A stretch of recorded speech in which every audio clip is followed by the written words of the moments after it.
Hey, welcome back to the channel. Today I'm going to show you how to make a cool rack that you can use with just about any sample to make it sound like a growl or like a bass sample. So without any further ado, let's get right into it. Now, if you watched yesterday's video on the shaper, basically what the shaper is, it's a more advanced LFO tool. So by utilizing the shaper, we can draw curves and then we can have this be mapped to other parameters within our audio effects. That way we can get cool things out of it. So for example, here, if I go ahead and let's group everything here, and then I'm gonna turn it off. Here's what the sample sounds like without any post-processing.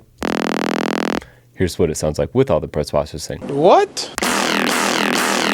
So a pretty big effect. So let's go ahead and go left to right, and then I'm going to show you a couple things that you could use that could potentially sub out like a serum if you don't have the money to buy it yet or something like that. So the first thing we're using naturally is the shaper.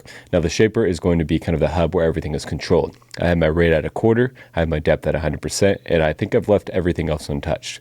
Now what's cool about the shaper is you can draw different shapes within here. So if I wanted to make a little notch right here and drag this up or over, you can do really whatever you want there. I'll just leave it right there where it was.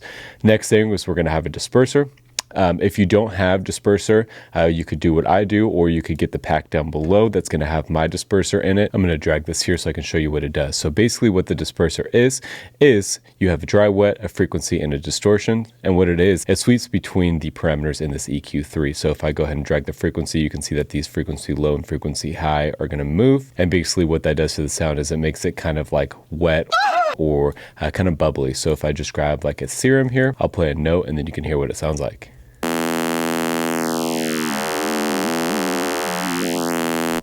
So what we're doing is we're using our shaper to control the disperser. So we're using a little bit on the amount, 0 to 50% here. So it's going about halfway up. For our frequency, we're doing 60 to 75%, just finding a notch band that we like there. And that's it for the disperser. Moving on, what a lot of this kind of growly sound is coming from is this bass knob here in the saturator. We're using 10.9 decibels of distortion.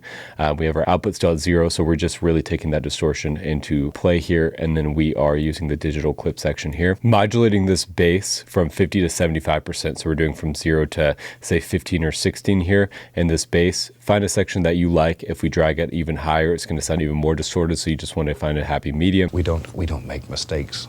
We have happy accidents. That's going to fit your track. From there, we're using a vocoder with the modulator and enhance turned on.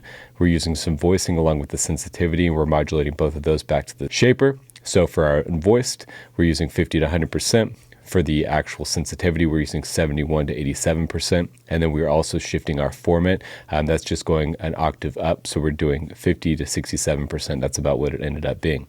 Only 50% on the dry wet, our depth at 122%, and then our release at 256 milliseconds. Our bands are at 28, and I think I've left the rest of this untouched. On top of that, we're using another saturator just to really dial in that kind of growly noise. If we turn them off, you can hear what it sounds like without them on. With them on. Just distorts them, gives it a little bit more like growly characteristics. Now on top of that, just to kind of round out the sound, we're using an auto filter and we're modulating this frequency. We're using an OTT and then bringing some high end back with this overdrive.